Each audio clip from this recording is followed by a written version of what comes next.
Boys, it's October. Football is very early, entering mid-season form right before our very eyes. We got some very good football games this weekend. We got some bones to pick tonight. Zach got a bad salad before this, so we're gonna see how dog water salad. We're gonna see how he is this episode. You're gonna see hangry Zach.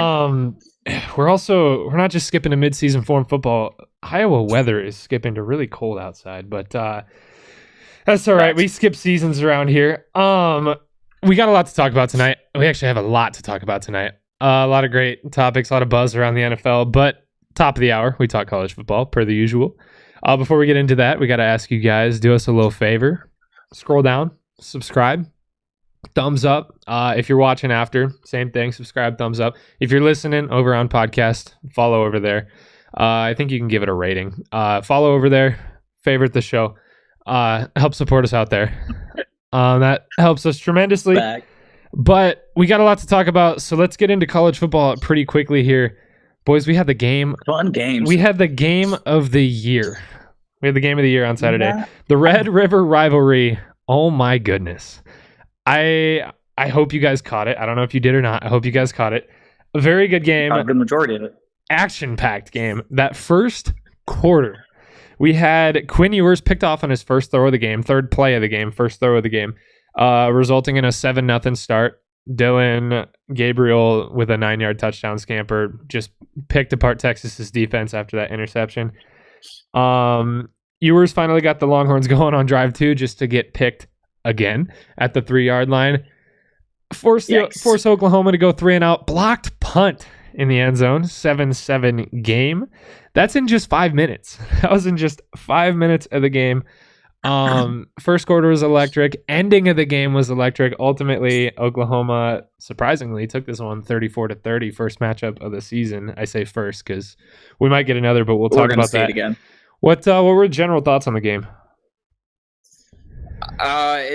It's kind of sad because you kind of saw Quinn Ewers crumble under the pressure in the beginning, and it was really sad. I say the beginning, but by the beginning I mean the first 2 possessions. You saw him kind of like just almost starstruck by the game and be like, it's a little scary because in championship games and stuff like that, you can't do that. So is it Quinn Ewers stumbling or is Oklahoma's defense that good? Oklahoma's defense might be that good. They look really good. A lot of what we were saying before the game. What Brent Venables is what you're about to say there, Joe. Brent Venables, jeez, let a good one go in Clemson with that one. Very happy that he's finally finding some success in Oklahoma, because this Oklahoma team, that was the only thing that was keeping them behind or not on pace with some of the SEC, juggernauts that they were playing in like the playoffs and stuff like that. Was that their defense just had no answer for any of these offenses, and now Brett Venable is in that system helping that team. There's a good chance they got a shot at something this year. Oklahoma looked real good. They looked very good. They did. A lot of what we were saying before this game was that Oklahoma might not be tested. Oklahoma hasn't played a strong schedule. Texas has bigger goals in mind. I think that got shut up really quickly. On some occasions, especially in college football, what you'll see with a team who isn't tested is a lot of times, yes, that team in the bigger moments might crumble, at least the first time around. But sometimes what you get with a team who has not been tested is you get to see a sleeping giant come alive. You get to see a team who hasn't gotten the opportunity to be tested yet wake up and just enter the slaughterhouse, which it wasn't necessarily that, but in perspective, it really was. Oklahoma came in. You could tell they were the team who wanted this game more, and it was fun to see. Dylan Gabriel wanted this game more. Last minute, 17 seconds. That drive to put this game away, that was electric. That kid is fun to watch.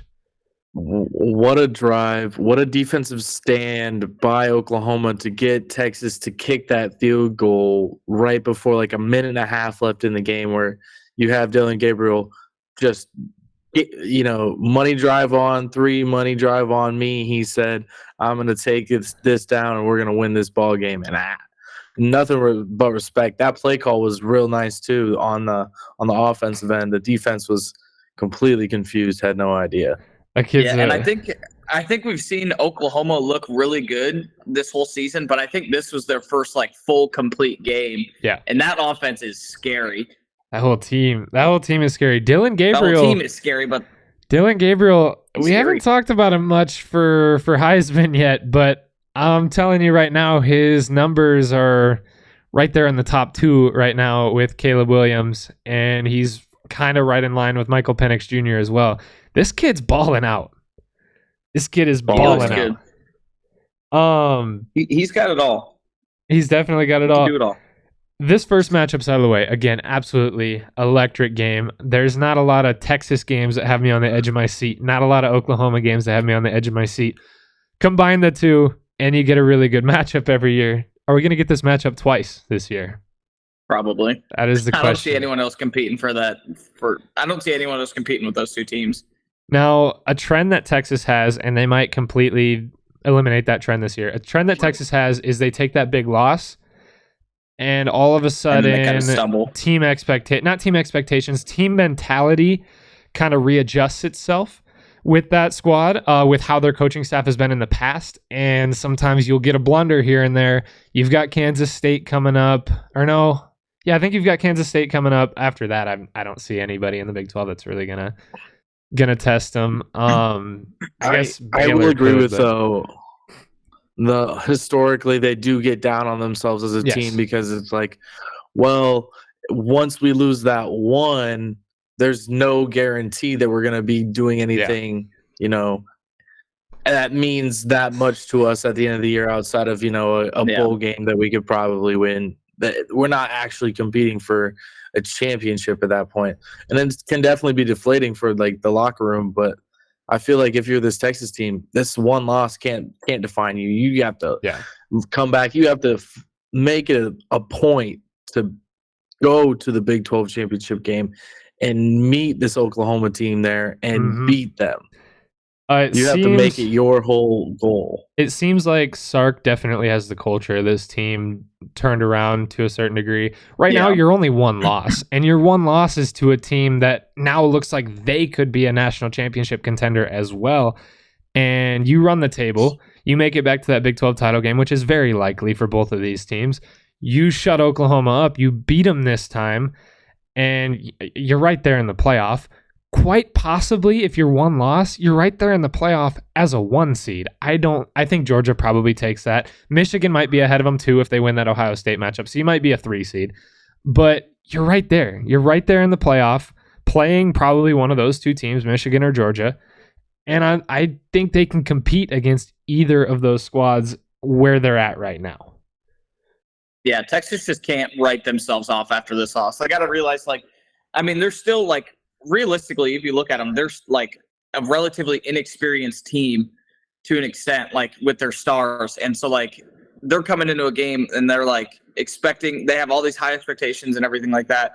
And sometimes you just don't get it done. It's not that they didn't play a very good game or anything like that. It's not like they beat themselves. Well, I guess the first quarter they kind of beat themselves, but over the course of the whole game, over the course of the game, they played right with one of the best teams in the country. And you can't just be like, oh, well, we lost. See ya.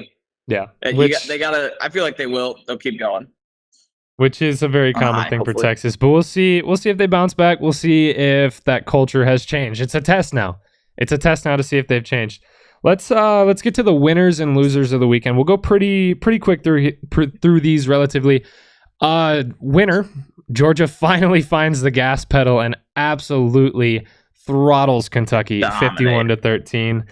Won this game in every facet.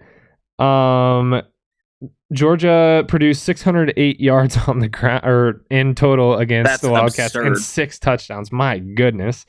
This was Carson Beck's prove it game. Under Kirby Smart, if you want to be his guy, you don't just get to be his guy. You got to prove that you are his guy. And Carson Beck, he was on the brink of potentially being put in that second spot, because he's not going to sit back and let a guy underperform. He's got big goals in mind. Carson Beck came out in this game and he showed why he is that guy. I believe he threw for 4 touchdowns in this one. Showed why this could be a three-peat Bulldog team. Yeah, showed Georgia's exactly why. Showed exactly why. And that defense showed up again, as they do. They've figured out how to beat this Kentucky team after, I'm pretty sure I picked Kentucky. Yeah, he did. Head scratcher on that one. A lot of people did, though. A lot of people did. You picked Kentucky after you picked Georgia to win it all. Yeah, after I picked Georgia to win it all. And Georgia made me eat my words. And I'm not upset by it at all, because this is the Georgia team that I was looking forward to watching play this year. Like, another good, solid, Kirby Smart coached and ran team. And that's what we finally got for the first game, that they actually looked like the Georgia Bulldogs. If Georgia keeps playing like that, we could definitely be looking at a three-peat, a down year, and they're still dominating like that. That's a scary team, scary coaching staff. Loser of the weekend, game management. My goodness. We'll get to Miami and Texas A&M, but Miami loses late to Georgia Tech in a 100% secured game by not kneeling the ball. We'll get to that in a segment that I'm sure you can guess. That's just ridiculous. Texas A&M, again, I'm sure you can guess which segment they're going to. Throws away the game late with costly turnovers, poor 4th and 1 decisions, and ill-advised field goal tries again. We will get to that. Jimbo Fisher's got some questions to answer. Arizona head coach Jedd Fisch. Arizona sitting at 2-3. Jedd Fisch, first of all, forgets the college football overtime rules. He forgets in second overtime. Forgets in second overtime that you have to go for 2. Has a fully unprepared team at this point. They go for 2. The play gets blown up because you had nothing ready. Your team wasn't ready. Your offense had their helmets off on the sideline. Go out, don't get it. Not only that, fans were livid at the fact that he didn't go for 2 in the first overtime. You're Arizona. You're playing USC. You've got them on the ropes. Why are you trying to play a tie ball game? Get the game over with, go for 2. If you don't get it, so what? You're Arizona, you're 2-3. Why are you going to a second overtime with this team? You really want a shootout with Caleb Williams? I don't know. I don't understand why he would be like, yeah, we've contained these guys like all game long. Why not just try it again in double overtime? That's just ridiculous to me with how high powered that offense is at USC, and like with how bad their defense is. Like, I would rather try to beat their defense than beat their offense. 100%. And that's what Arizona's coach was trying to do, was beat their offense, and that's just not going to happen. Especially with how bad their defense is. Why are you giving their offense another chance? I don't. Yeah, make them make their defense be the prove it guys. I love Pac-12 late night games. Can I just start this whole conversation with that? Pac-12 after dark, baby. Yeah, the Pac-12 after dark is the best because it's on until 1 a.m. and half the time it's like, dude, I've been watching football since 11. Like, yeah, might as well just continue to watch. But I couldn't agree more. I think Arizona had an actual legit shot to beat USC in this game, and they could just not squeak out that W. And I think USC now looks like they're a touchable team. Like, you can play with these guys and actually they've been touchable, dude. This is a Lincoln Riley defense. But they finally got actually exposed for what they were. Like, 100%. They easily could have lost that game. And it wasn't even one Caleb that Williams shouldn't be losing games like that. No, it wasn't even one that they just blew. It's one that they were neck and neck the whole game. It's gross to me. But winner of the weekend, Brent Venables adds one to the revenge tour. Obviously, big win over Texas this weekend. This Oklahoma team got blown out last year by a lot of teams they shouldn't have got blown out last year by. They, I believe, had 7 wins last year. Big 12 disrespected them last year. And they're on a mission to knock some doors down. And you're going to see some violence out of this team this year. This team's on a mission. Dylan Gabriel is on a mission. That dude has a chip on his shoulder. He obviously holds grudges. He's ready to beat some teams this year. This Oklahoma team could look very, very scary running through this Big 12. The rest of their schedule, I believe, isn't that crazy as far as like competitiveness wise. I think I don't even know what they have left. The Big 12 championship is going to be their next huge test, and Absolutely. we will see what they are at the end of the year, and we'll see what the college football playoff committee kind of looks at them and says, where should we put these guys? As a Big 12 fan, I don't tend to root for Oklahoma and Texas a lot. As a podcast guy, as a football loving guy, I just hope that neither of these teams get complacent. I hope that both of these teams keep the football they're playing and keep dominating, because I want to see that matchup again. I want to see these teams reach the potential they can reach. I don't care what conference I root for. I don't care what they've done to this conference. It doesn't matter. This is really good football, and I'm excited to see where it continues to go, and I'm excited for that matchup number 2, assuming we get it. Yeah, as football fans, that's the game you want to see. 100%. That and a Big 12 title game, oh my goodness. Loser of the weekend, Colorado's last shred of dignity. Colorado beat Arizona State this weekend. Immediately after the game, barely. Immediately after the game, Shedeur Sanders runs to the student section and he flexes the rollie. I mean, I got varying opinions here. One, I don't care who he beat. I don't care who Colorado beat. You celebrate your wins. This isn't an insignificant win. No win is insignificant. They just passed 4 wins, and their expected win total for the season was 3. They're now projected to hit 6 to 7 wins. So you're hitting huge milestones already. You just broke a Pac-12 losing streak of about a season and a half. You're also currently projected to make a bowl game in your first season as a head coach for Dion at a team who had absolutely no aspirations going into this season. So it's not a little thing. It's not a little thing to take this win. So don't take that angle looking at this, but I do think it is very, very corny. That is what I will say. I'm not mad at it. Corny. I'm not mad at it. Dude's a competitor. Obviously, student section probably got him a little riled up during this game. Why wouldn't you? So I'm not mad at it, but it's corny. Sometimes you got to put people in their place, man. Sometimes you got to put people in their place. They be talking all this trash. You just be like, hey, you know what? see what this Rolex has to say about that. Rolly's telling me something. The competitiveness, man. The competitiveness. I love it. I live for it. That's what makes the game fun. It is. Yeah, facts. One of my favorite memories of college football is Will Greer after he threw that touchdown against Texas and just sprinting over forwards down and everybody slamming down. People love seeing that kind of stuff. That was a very good football game. I remember that game. That was a great game. Let the boy cook. West Virginia's competing this year too. Watch out. Yeah, they are. Obviously, that could be one that makes a spooky entrance into that title game conversation as well. Oh, for sure. Obviously, Colorado's not backing down from the confident image. Does this gain or lose some respect for Colorado from you guys?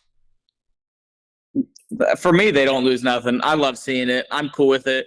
I think you've got to find a way that even in like your losses or even in your like barely wins, you got to find a way to like be like, yeah, I still got the confidence. I'm not shaking at all. And I mean, that's what Shedeur Sanders is doing, and I'm cool with it. Celebrate your wins. I honestly respect game. Celebrate your wins, fellas, because we've got another loser here. Notre Dame's playoff hopes, once again, have been squandered. I picked that Louisville game. Louisville just looked like the better team this whole game. Notre Dame, once again, inept on offense. Defense not really having the skills to pay the bills either. They couldn't establish anything this game. Louisville looked dominant on both fronts, which should not happen, but it did. Notre Dame turned the ball over 4 times. They look like they didn't belong in this football game, which to me is still weird. I picked Louisville. I definitely thought this game could be really close, and I obviously thought Louisville could win. But I don't know. This Notre Dame team to me should be a lot better, and they're just simply not. Yeah, Joe, what do you think? I want to get into it, but I think we have something going on later on in the show that I want to get like more in depth on. So I'll just leave it at they didn't look great. They didn't look great. Louisville definitely looked like the better team on what I thought could be another game where they could bounce back and Notre Dame would look like old Notre Dame, but it's not looking like that's the case right now. They just don't have it this year. To me, I'll end it this way. To me, this Notre Dame team, they've got on paper one of the best running backs coming into college football this year. They've got a really good offensive line. They've got a subpar defensive line. You've got a great coaching staff. You've got what should be a really good quarterback. You've got a commander on your offense there. You've got weapons everywhere on the field. Why is it not coming together is my question. And now it's too little too late. Once again, Notre Dame can't get anything going early season. They might end the season great, but it's too little too late. You're done.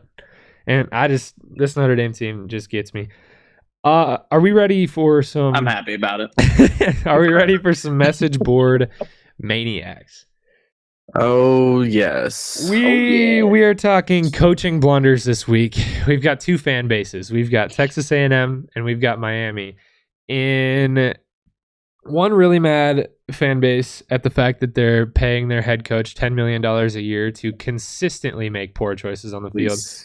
And another really mad fan base, probably not calling for their coach's head, but baffled at the fact that we just saw one of the worst mistakes in the history of football this Saturday. Honestly, if I'm Miami, I'm calling for his head. Let's start with Texas ridiculous. A&M.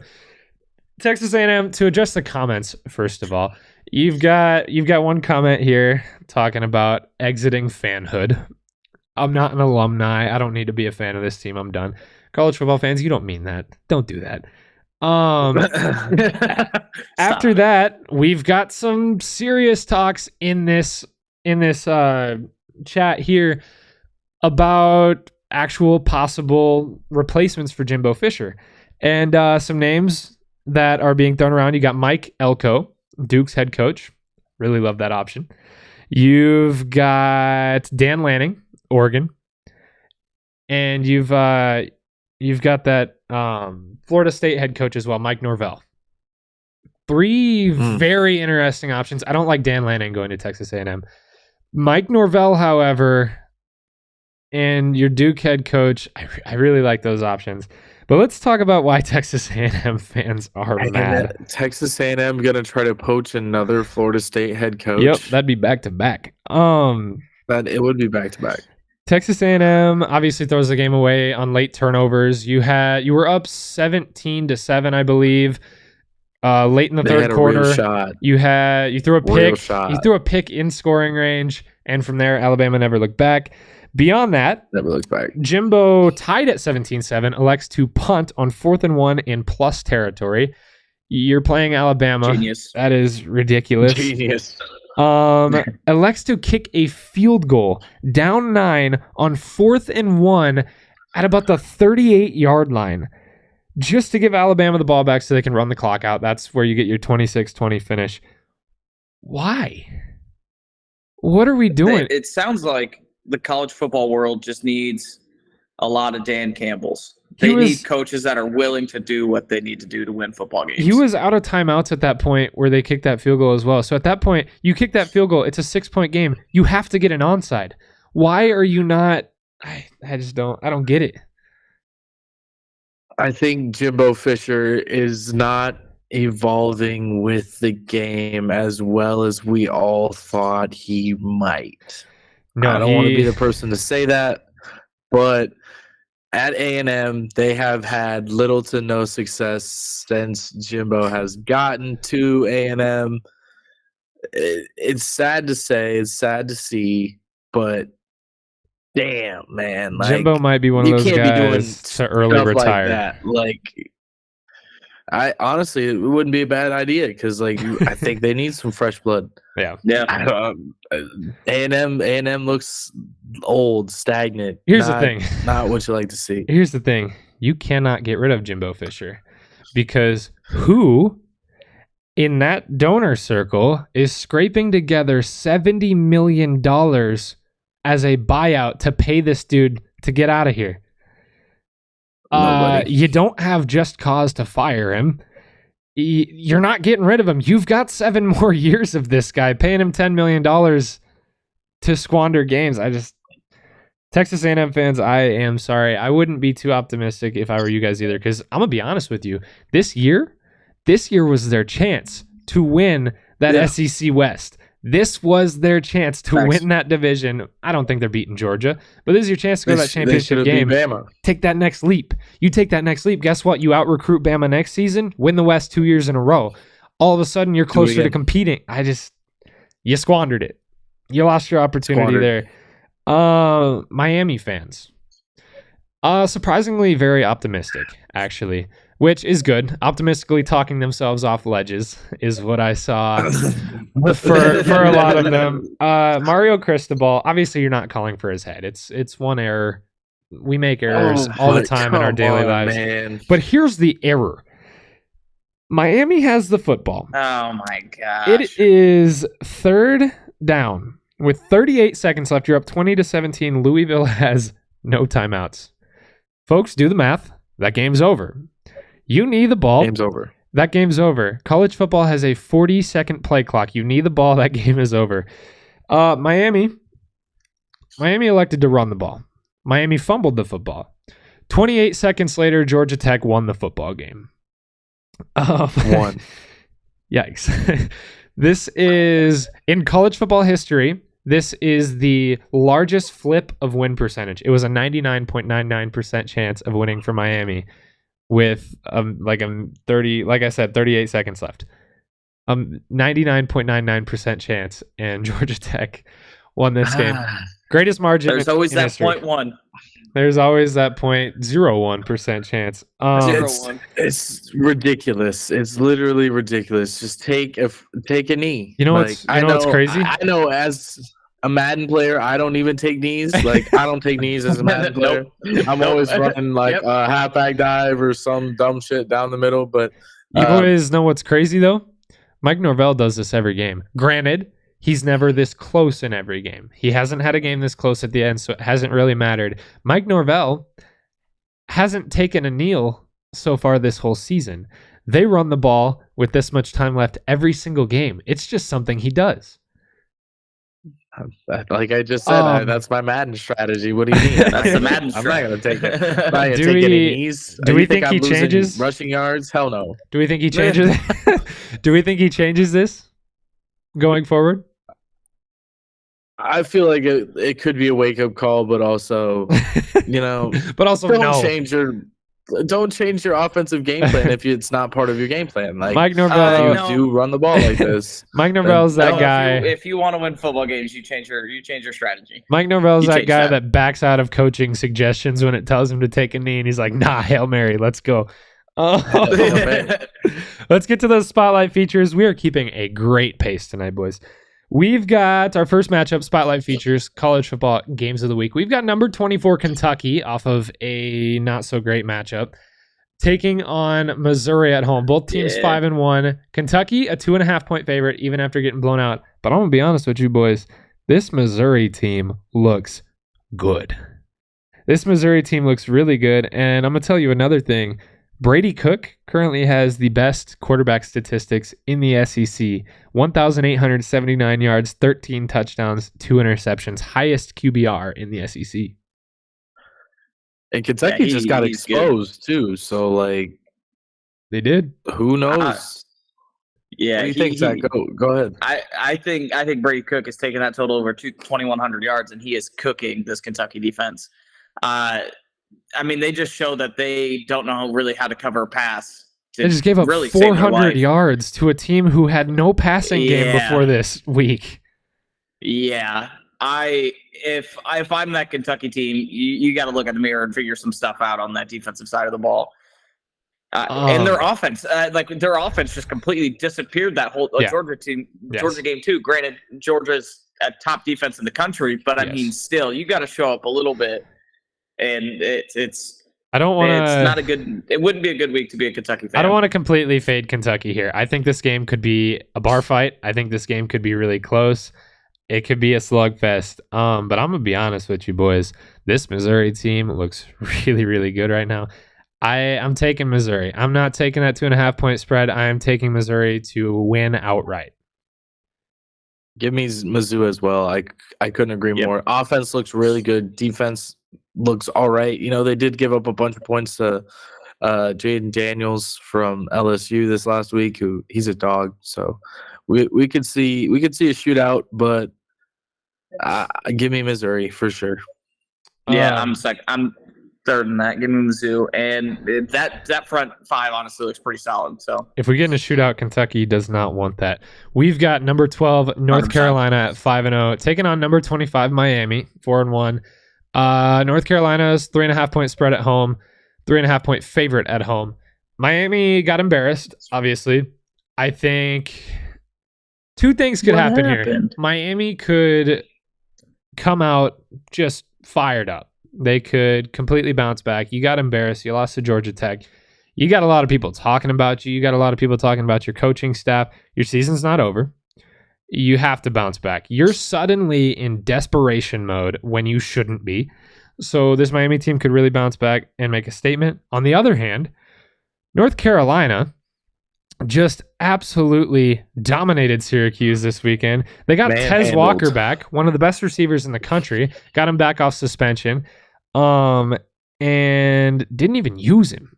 Had over 100 yards. He caught a couple balls. Had over 100 yards and 3 touchdowns to 2 other receivers. He still caught a couple balls. Yeah, he did. I think he had like 80-some yards. But this North Carolina team, that offense looked good against the Qs. Looking good. Maybe that's not saying a whole lot. Obviously, this game's going to be a lot closer than that Syracuse game. With that said, I think this North Carolina team offensively really clicking right now. I'm not going to count Miami out. I think this is a really close game. But North Carolina's clicking. You just got Tez Walker back. You're going to start to really put him into that offense again. Give me North Carolina. Give me that 3.5-point spread as well. Yeah, I'm seconding that. I like what Drake May's doing. We talked about him a little bit at the beginning because he had very high standards to live up to coming into this year, and he wasn't really living up to them. But yeah, I like this North Carolina offense, especially with Walker coming back. I'll take North Carolina also covering. I was gonna say there's a name that you didn't say in that entire thing, Ethan, and it is the name Drake May. He takes over the game not only through the air but also with his feet. I think he's up for the Heisman, man. Don't be surprised when at the end of the year when North Carolina could be undefeated and he could be running as top dog. I agree with both of you. I think North Carolina just looks better offensively. And I think at the end of the day, that's what's going to win them this game. The 3.5 points, give it to me. Give me the Tar Heels. I was more laser focused on Drake May's weapons. We've got. That's fair. Here's a fun one. We've got. If we were to pick a garbage shoot, for college football, here's our game. Thanks. We've got number 21 Notre Dame at 5-2, taking on number 10 USC at 6-0. Notre Dame hasn't looked good, but USC has played some of the lesser offenses in the country, and their defense looks horrible. If there's a game to open it up for Notre Dame, this is your game. That said, I think you get in a shootout, you don't win this game. You have to make Caleb Williams beat you, which sounds terrifying, but you have to make Caleb Williams beat you, put a lot of pressure on him, take his targets away, and you have to. I think this game could be really low scoring. If it's low scoring, I don't think USC's defense can hold up with that. And I think you see Notre Dame possibly win this one by a touchdown. But if you get in a shootout, which USC tends to find a way to do, I still don't think Notre Dame has a shot, even with how bad this USC defense is. Give me the Trojans. At least give me that Trojans plus 2.5, but give me the Trojans to win out right here. The fact that Notre Dame is even favored going into this game, it upsets me to my core. I'm not even going to talk about Notre Dame. I don't care about them. I don't like them. Give me USC by 50. Okay. Joe, what do you got? As someone who's been picking Notre Dame pretty religiously this year, pun intended. Stop it. I want to say that I'm going to refuse to pick Notre Dame in this game. I don't believe in them anymore. As someone who thought they had a really good shot to do something special this year, I just don't see it. I agree. I think it's going to be a shootout. I don't think either of these defenses is going to be able to hold the offense. I think, and I think Caleb Williams just bulls. I think that's the way it's going to be this year. They're going to get into shootouts.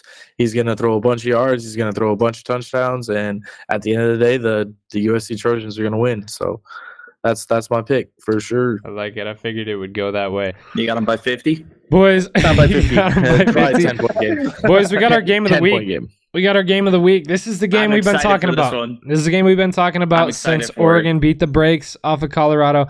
We've got number 7 Washington at 5-0 as a 3-point favorite at home against number 8 Oregon. We got a top 10 Pac-12 matchup. Oh, this is going to be so good. This decides the Pac-12 for me. I don't consider USC in that conversation. I still think USC might slip another one to Utah. I don't think they compete with Oregon and Washington. They compete with them. I just don't think they beat them championship-wise. This is your championship game. Or at least your precursor to the championship game. To me, it comes down to most complete team. And a couple weeks ago, I might have said this was Washington. After watching Oregon plenty, to me, Oregon's got a stupid good defense. They've got a top 10 rush rate in college football right now, which is huge. They have some of the highest explosive play rates. They are, I believe they're still number 1 in the country in red zone efficiency and number 1 in scoring percentage. And this team just looks really good to me. Bo Nix is on another level, 29, 35 years old, something like that. He's balling against Pee Wee leaguers out here. He's balling against Pee Wee leaguers out here. I think that Washington -3 is disrespectful. So give me Oregon to go in to Seattle on the road. Give me Oregon to take our game of the week here. Yeah, I'm going to side with you on that one. I really like this Oregon team. Man, Bo Nix has that offense clicking. Defense looks good. And like you're saying, most complete team, honestly, I think in the country right now is Oregon. I think they are the team to beat right now in college football. And 3.5 points is crazy. I don't know why we're doing that, but I'm picking Oregon, and not only to cover, but to win it all. Vegas stands to make some money off of this game because of the fact that Oregon looks like a better team. I mean, I guess you could give it to Washington. They played a little better competition. They're at home as well. Unquote. And they play at home. I think that's where they get them, is home field. But also, this Oregon Ducks team just looks different. Their offense, crazy. Their defense looks very much improved to last year. Give me the Ducks. I think the Ducks look better all around than this Washington team. No offense to Michael Penix. Sorry. Boys, I think he's a dog. I think he's good, but nah. I think that game is going to be incredible regardless. I want to let you guys know we just picked all the same teams for all 4 of those games. But I want to let you guys, I want to say that game is going to be incredible. That I guarantee that's going to be game of the year caliber. I guarantee you it goes down to the wire. I hope it's game of the year caliber because man, we've had some good weekends of college football. But with that said, those are our spotlight features. Those are the games that you should catch this weekend. That's the top half of the hour. We are now moving on to NFL bottom half of the hour. Once again, I want to ask you guys if you've made it to this point. Obviously, you're enjoying what you're seeing. So again, scroll down, flip your phone, whatever you got to do. Scroll down, hit subscribe, turn on the bell so you don't miss an episode. Thumbs up, whatever. If you're listening on podcast, give it a follow over there as well. Support is free. Support is easy. Help us out. Help us out. It's simple. Thank you. Let's get to NFL. Looks like Jacksonville owns London, boys. 2-0 in London. Zach, we talked about this game. We told you, let's put this.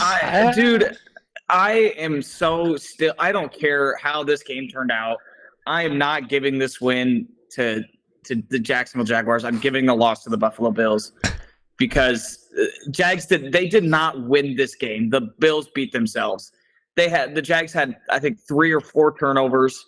Yeah. And that offense does not look good. And the Jags defense looked good. I'll give them that. But the Bills defense, our offense looks abysmal. And I'm really sad because I like them and I'm an emotional roller coaster with the Bills. Could you argue? I will say this. I heard some rumblings about the players going into this game, and apparently the Buffalo side was feeling some jet lag, was feeling kind of tired, was maybe not completely physically or mentally prepared to go into this game. And I think Jacksonville just had that sit pretty. We're at home for like the week. Jacksonville's already so they were well rested and were there. They were already there. They're already comfy, well sat in. They already got those hotel sheets broken in. I didn't want to say that, but man, I had a seeking suspicion that I thought the Jaguars might have something for the Buffalo Bills. You guys did talk about it last week in the parlay party. I'll give you that. It's weird. It's it's weird. It's London, baby. I'm still not high on this Jag team. I'm not high on this Jag team. I don't like Trevor Lawrence. I don't understand the hype behind this Jags team. Josh Allen after the game with some pretty out there comments. Same stuff, different day. Worded a little bit differently, but words I'm not gonna use. There's children watching. Is this in reference to team struggles or recent struggles against the Jaguars? Because let's be honest, the Jags, the last 4 matchups have had the Bills number. Is it Jags reference, or is there some team struggles we're not really quite catching? I feel like there's definitely some team struggles. I mean, you see it on the sidelines. Like, Josh Allen gets fired up and he's yelling at coaches. Diggs is storming off the field doing Lord knows what Stephon Diggs does. And, like, you just – like, this game, it looked like that entire offense was just not on the same page. And I think it's a mixture of both, a mixture of it being a thing against the Jags and a mixture of a team squirrel, if you will. I don't think it's got anything to do with the team internally. I think they're of the same mindset that they have to win this year. Otherwise, who knows? Because they're getting towards the end of what you would say is their like prime time from these players to actually be performing at the top of their games and be able to like get that championship run. It's definitely, sad when you lose a game like this to the Jags, but I think you still at the end of the day have to have that same common goal, that we have to do something this year. Otherwise, who knows how many more opportunities we're going to have to be this special of a team. The Bills are one of many teams that could really disassemble after this season if it's not win right now. Before we move on from this one, is this not to switch gears on the Bills again? We've been doing that a lot, and I'm sorry about that. But is this Bills team legit, or are they just another emotional roller coaster like they have been for 4 or 5 seasons now? What are we thinking here? I don't even want to comment because every time I do, the opposite happens. I like this Bills team, but I don't know what to think about them. I think they have the championship potential, the Super Bowl hopefuls. Every time I say it, though, I just get sad. I get you. I think there's a belief in Buffalo that there is a short time period for this to be happening. And the fact that it hasn't happened yet, you definitely have to sit back and go, okay, like, are we just the Bills and we're cursed to lose like this all the time? Or do we have a team that is special enough to do it? And if it is, it's going to be this year because I think early on going into the year, nobody talked about this Buffalo Bills team. Whereas the last couple years going into the year, you're like, okay, you have to actually watch out for this Buffalo Bills team because they're special, they're good, they're one of the superpowers in the league. And losing a little bit of that talk around them has definitely, I feel like it has to motivate you as a team. Yeah, I feel like, this has definitely got to be the year with how open the AFC is. Like, it is wide open. You got teams like the Miami Dolphins right now running the show. who last year started to get hot and then kind of tampered off because Tua got hurt. Yeah. And like the Bills have to figure something out. I don't know what you're talking about, Zach. This is the Chiefs AFC thanks to Taylor Swift. Here's what I'll say on the Bills. All it takes is the right pieces in a good playoff run. Give me Eminem over Taylor Swift. All it takes is the right pieces in a good playoff run, the right cards to fall in your favor. That's all it takes. This team obviously can compete big time. They just need that one good run, man. It's beginning of the season. You're 5 games in? You're going into week 6. You got plenty of time to improve. Midseason hasn't even got here yet. There's a lot this Bills team can improve on, and it just takes a run. It just takes a run.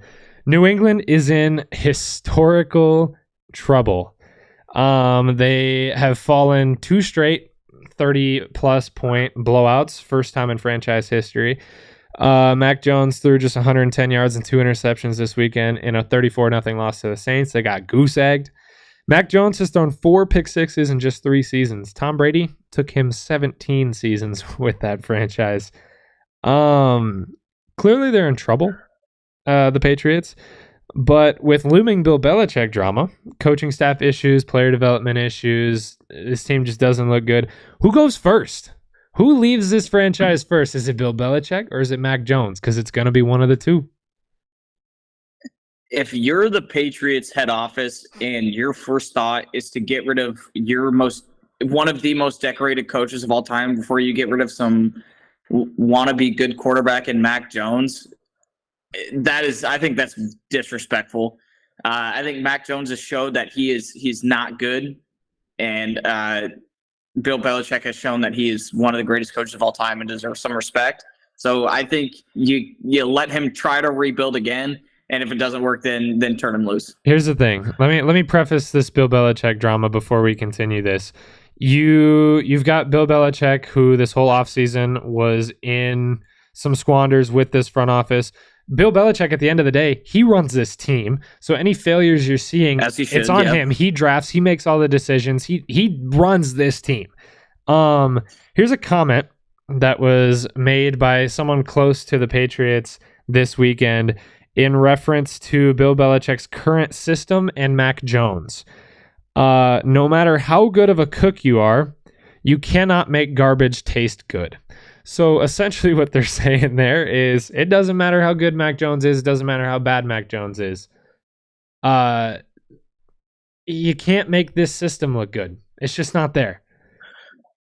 I'm not going to entirely blame the system because the system has been shown to be a winning system for a very long time. And I think it is I place a good amount of the blame on Mac Jones. I do think if there is a totem that it will be falling, I agree. I think it will be that Mac Jones is said totem.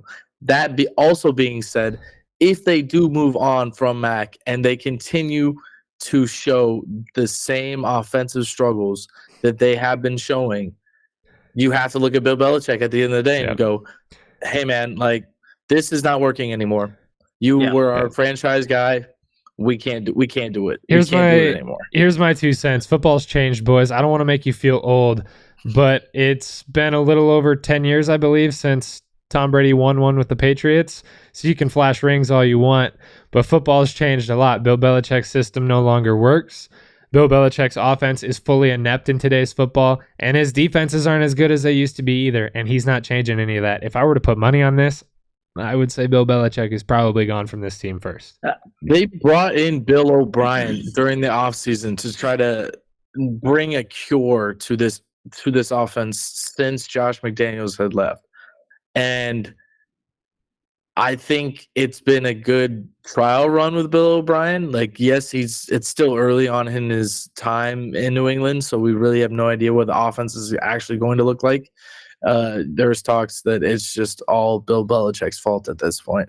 So I believe what you want, hear what you want to hear. I think it's high time that Mac Jones is gone, and it's probably high time that Bill Belichick is also gone. Yeah, I think they're both on a pretty short lease. I just think Mac Jones is on a shorter one. Let's talk about a little rival of the Patriots here. The greatest show on turf's got some competition, boys. The Miami Dolphins are currently step for step with that 2000s Rams team right now. Miami has gained 2,568 yards on offense, which surpasses that team through 5 games of that season. Here's my gripe. It's cool. It is really cool. Dolphins fans, congratulations. You're making some history here.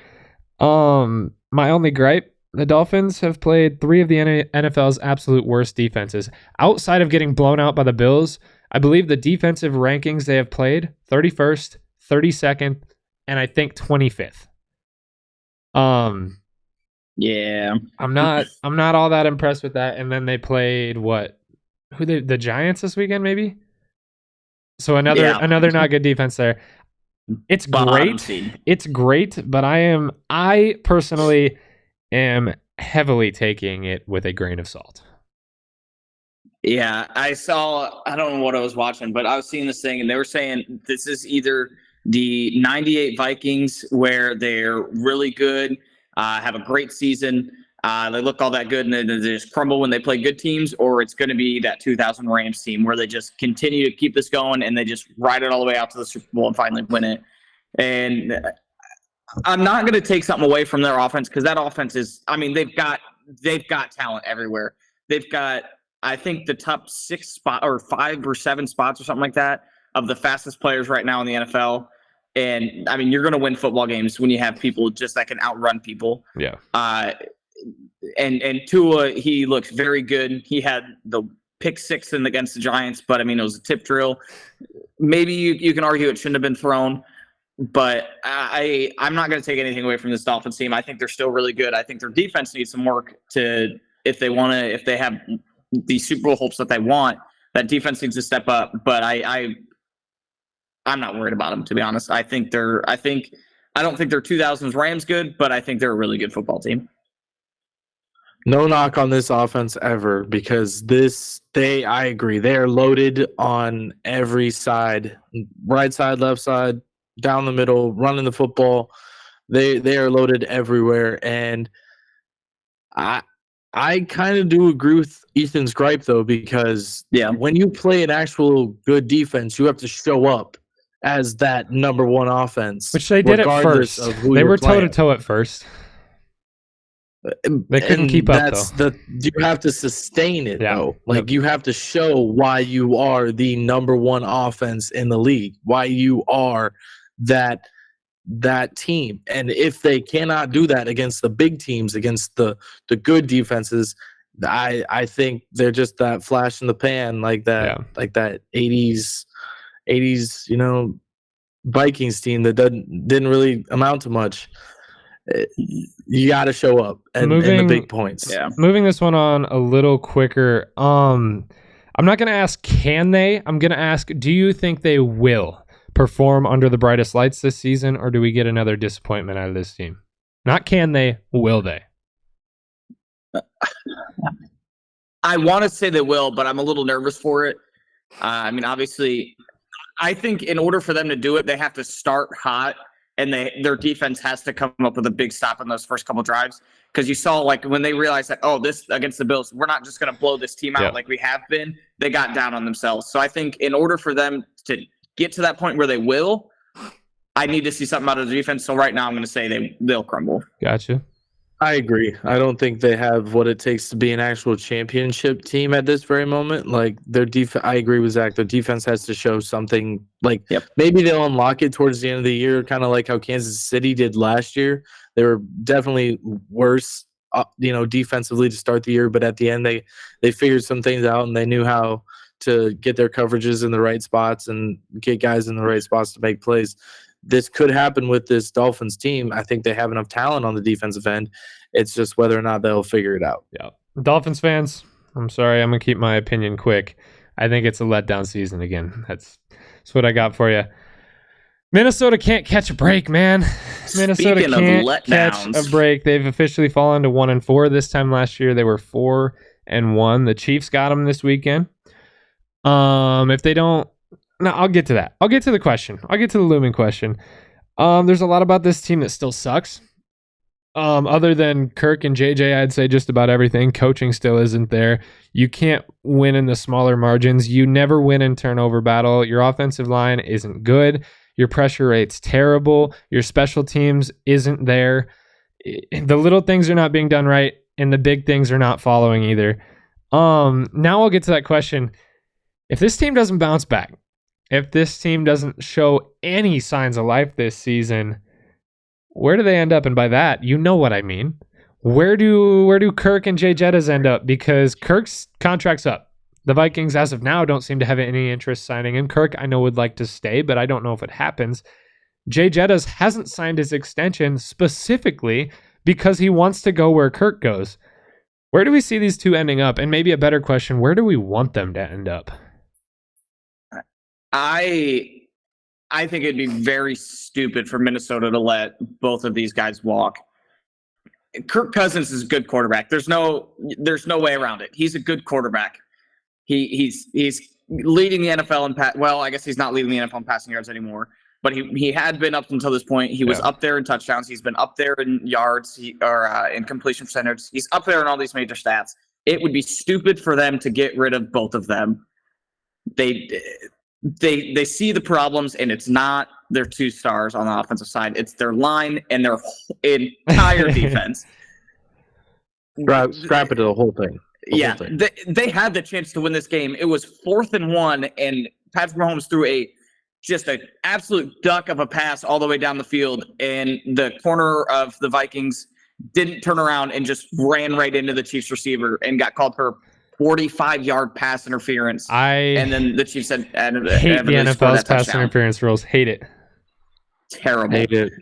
Because that just completely flipped the field. Okay, with the not to get off topic, with the NFL's pass interference rules, you were essentially saying that without pass interference, you guarantee that receiver would have made the play. So you're just giving them those yards. That is disgusting. Yep. That is disgusting. Yeah, disgusting. There's no way. And the other way they could have won the game is that they threw the flag on, I don't know if you guys watched the game, but they threw a flag for pass interference on the Chiefs in the end zone. Yep. I don't think it should have been pass interference. I think it was questionable, but then he took his helmet off and was yelling at the ref. You got to call the penalty there. Tells him to put the helmet back on. What? Like, you know the rule. You got to call that. You know the rule, and you're going to call earlier in the day, TJ Watt takes off his helmet after a huge sack on Lamar Jackson to steal the game. And guess what? It's a first down, Baltimore, and they have to play more defense. I'm not saying that wins in the game or anything, and I'm not. This isn't me being a Chiefs hater. I don't like the Chiefs. Please, but I mean, come on. Getting off topic from the Vikings here. I'm going to ask one more time, since it is somewhat likely you don't get Jay Jettas without Kirk. Where would we want to see, hypothetically, this is a hypothetical situation, where would we want to see these two end up? Where could they win right now? New York. Ew, gross. No. I think definitely could. That offense would be really good. Kirk, Jay Carolina. Ooh, I like Bryce Young a lot, though. But yeah, that'd be sweet.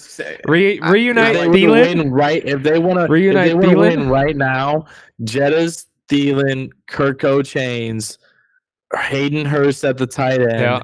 Their defense is pretty all right. They're not terrible, but they're pretty bad in spots, but not terrible. Brian Burns is an absolute dog.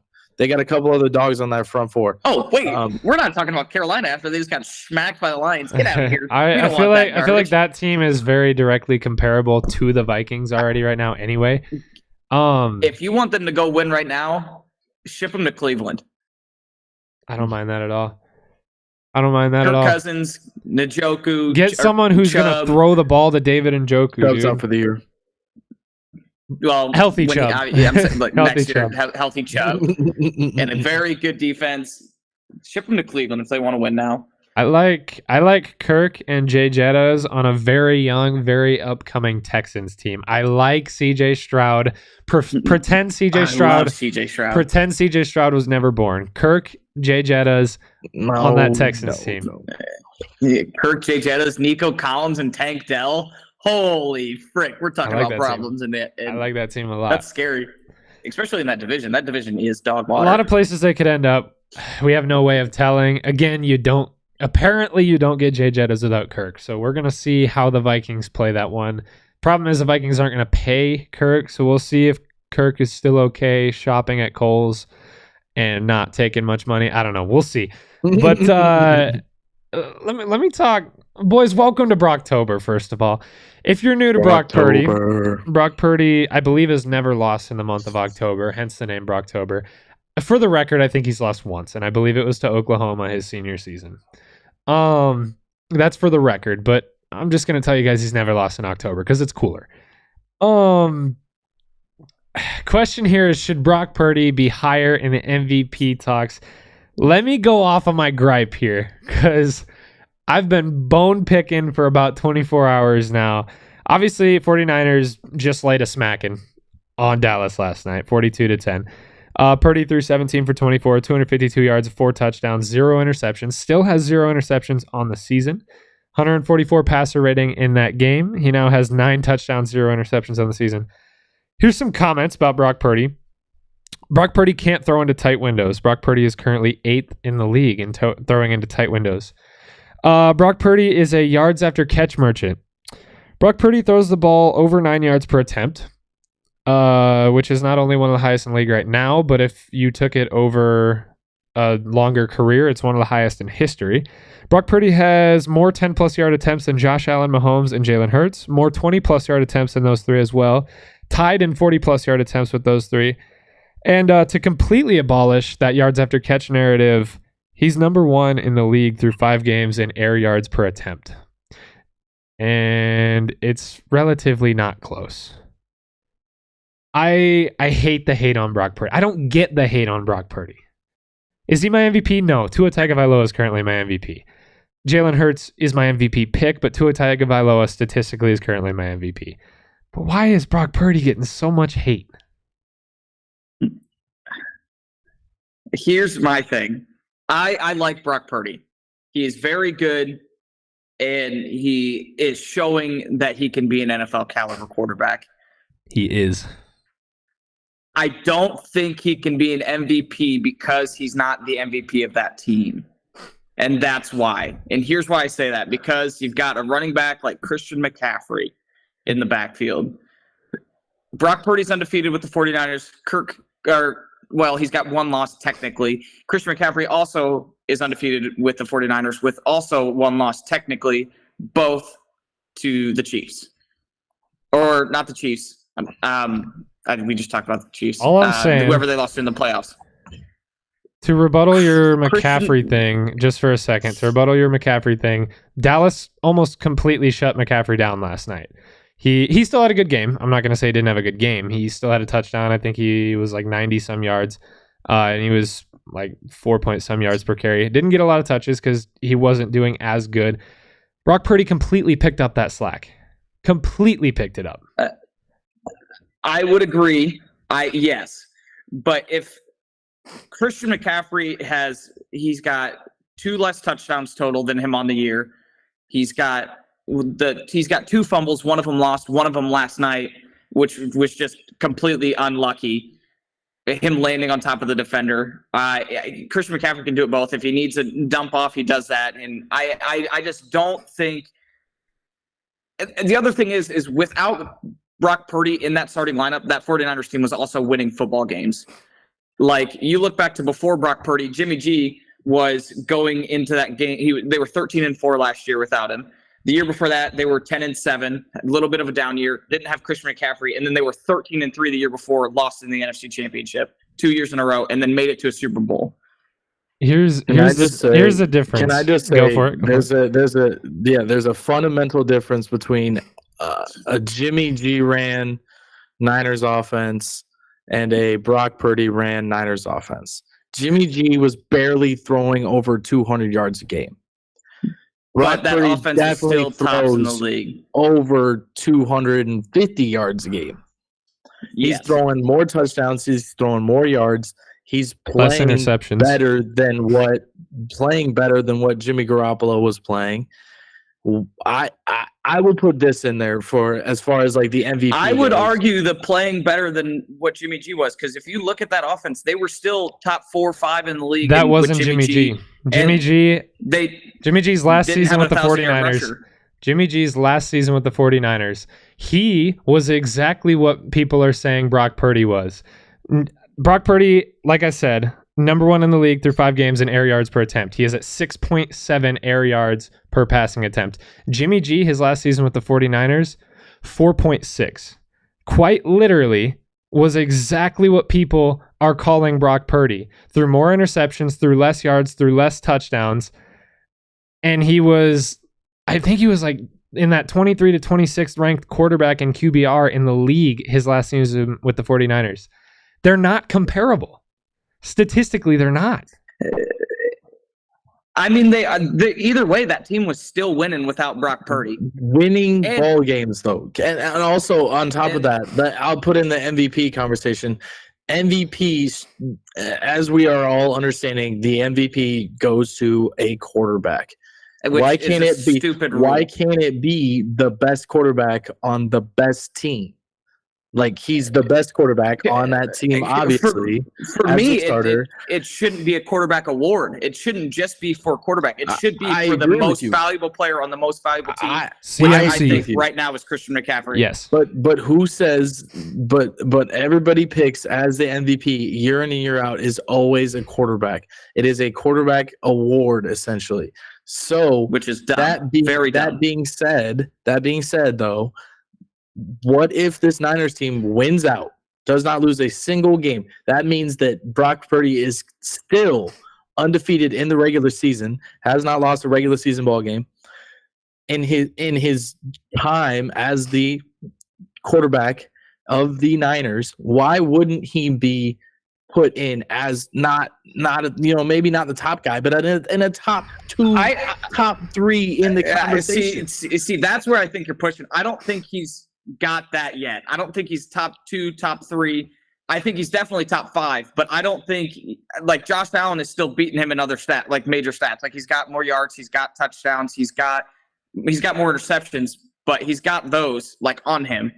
And the other thing that we like, I just don't think he's there yet. I think he should be in the talks for a top spot, but I don't think he deserves a top 1, 2, or 3 spot. I think that's CMC, Jalen Hurts, and Josh Allen, and I don't think he should be pushed into that yet. Not saying he might not get there. I don't think he's there yet. I'll say this too, though, efficiency-wise, you have to look at him as well and just be like, this guy is doing things efficiency-wise that these other top quarterbacks are not doing. Yeah. Josh Allen's currently first in completion percentage with Brock Purdy second. But still, like, efficiency. I'll say that's not necessarily the only thing in efficiency. Is he turning the ball over? He has yet to turn the ball over all year. As far as the most valuable player award goes, I don't agree with it necessarily being a quarterback award either, but who is the most valuable player on most championship football teams? A quarterback. I think Christian McCaffrey might be the most valuable player on this team. I think he, at the end of the season, could very well deserve that MVP. For the record, Brock Purdy is not my MVP pick.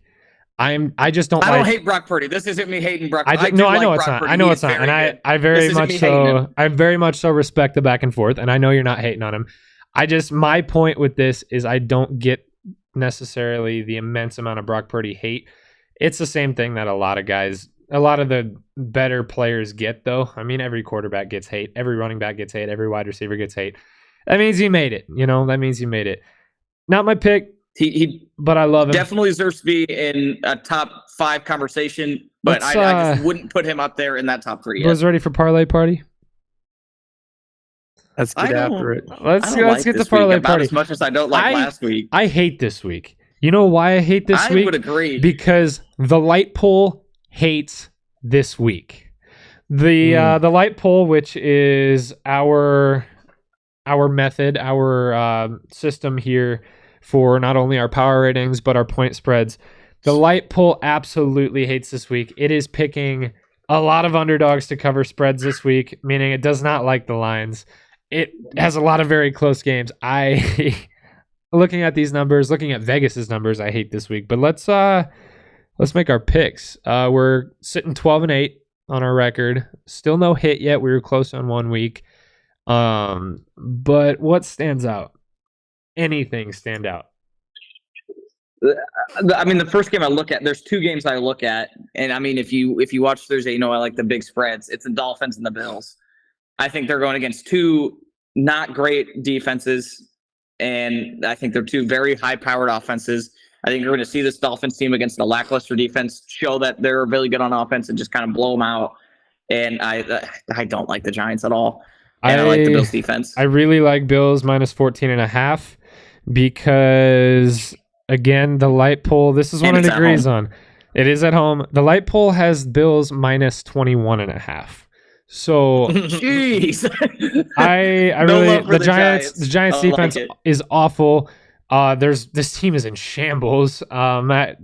Coaching doesn't look good there. There's locker room issues. This Bills team, I mean, they're just too good. They're at home. Give me that Bills offense to just roll the Giants, just like everybody else is right now. Yep. Give me that Bills minus 14.5. I like that first pick.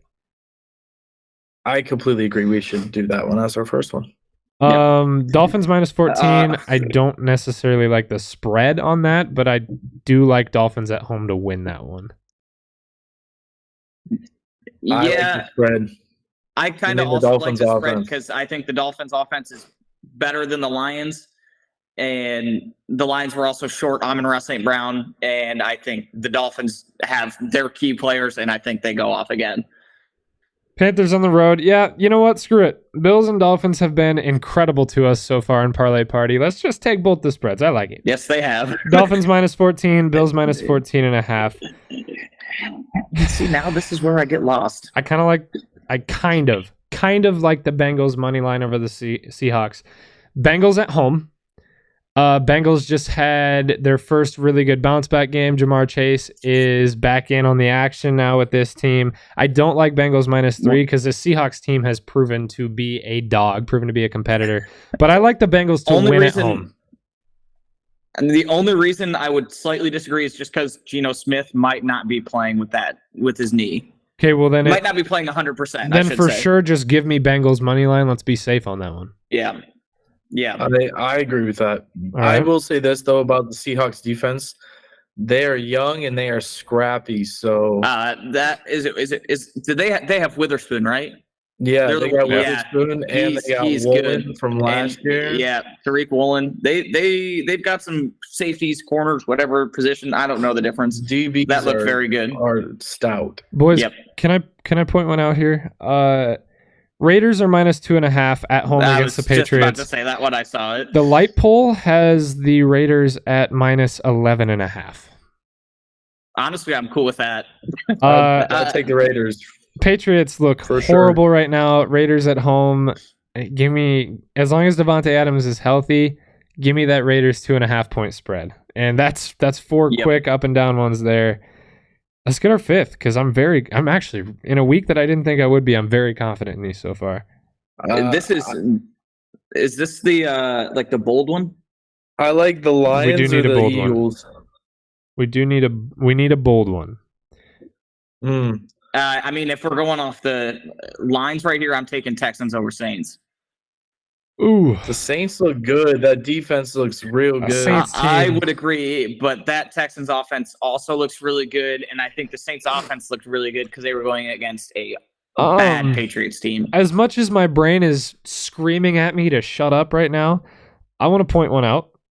The Vikings are 3-point favorites on the road in Chicago. I knew you were about to say that. The light poll has the Bears as a 2-point favorite. Don't. If you guys pick that one, I'll be okay with it. I'm just throwing one out there. I wouldn't be upset. I'm just throwing one out there. What do we got, boys? For picking the Bears. I'm just throwing one out there. I don't know.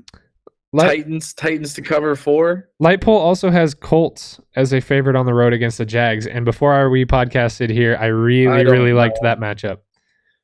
I don't know. I think I like Garner Minshew in his role as the backup slash starter. This team is like because better of under Anthony Minshew is all I'm Richardson. saying. And it's the Jags, dude.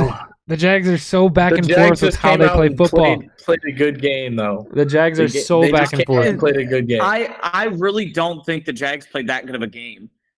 I think Trevor Lawrence looked very shaky. He had 3 turnovers himself. I do not like this Jags team. I'll say this: Calvin Ridley finally caught a little bit of more heat this week. He had a good couple weeks, week 1 and 2. After that, kind of stumbled.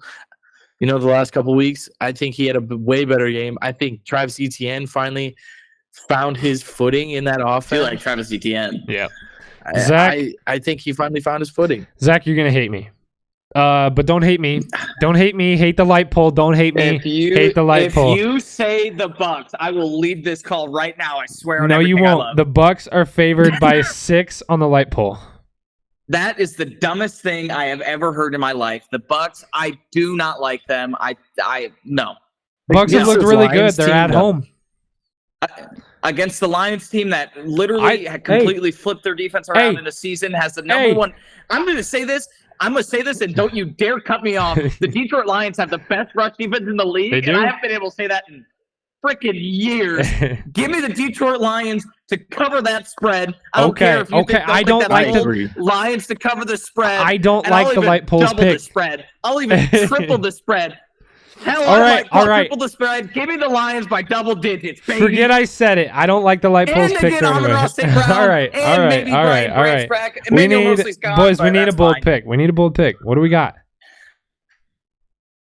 You're gonna give me a Jets to cover. We need a bold pick winner though. I can't pick any of these unders. Yeah, this is hard. I can't pick any of these unders. They all suck. The Commanders to beat the Falcons. I don't know. The Bears Vikings doesn't speak to you guys at all. The Bears Vikings. I think Fields looks good enough that he will hang a bunch of points on this Vikings team for sure. But I don't know. I'm gonna tell you this right now: the Vikings are a worse team than the Commanders. It's the bottom of the NFC North fighting against each other. It's a garbage shoot game to me because I don't want to touch it. That was my garbage shoot. All right, you know what? Was that Bears Vikings? Screw it. We make the rules. Jets +6 is our risky pick. Let's get a garbage shoot pick out of the way. Go Jets. Go Jets. All right. Let's get a garbage shoot pick then. I think my garbage is that Vikings Bears. I don't want to touch touching that game. I don't want to touch it. Especially if Jettas isn't playing because he went out hobbling last game and didn't play in clutch time. I'm not touching it. Well, then, for sake of time constraints, I'm gonna get rid of this. That's our picks. I'm going to take that back, actually, because I want to read those. For the record, we took Bills -14.5. We took Dolphins -14. We took Jets +6. Kind of broke the rules there, but we don't care. We took Raiders -2.5. And I believe we took the Bengals money line. Yeah, Bengals those are our 5 line, picks. Bears Vikings is our garbage shoot. And that's going to do it. That game is scary. We got chaotic there. We got chaotic there at the end. That's going to do it for episode 5, Under the Lights. We are not coming at you guys live this week. For those of you who have made it to this point in the video, someone's special day is this Thursday. Congratulations to Zach's brother. Friday. So we will not be here live. We will still try and find a way to get you guys not only our picks, but the power ratings for the week. Power ratings. But that is going to be episode 5 of Under the Lights. Hope you guys enjoy. And we're going to see you back for episode 6 next week. Love you guys. Peace.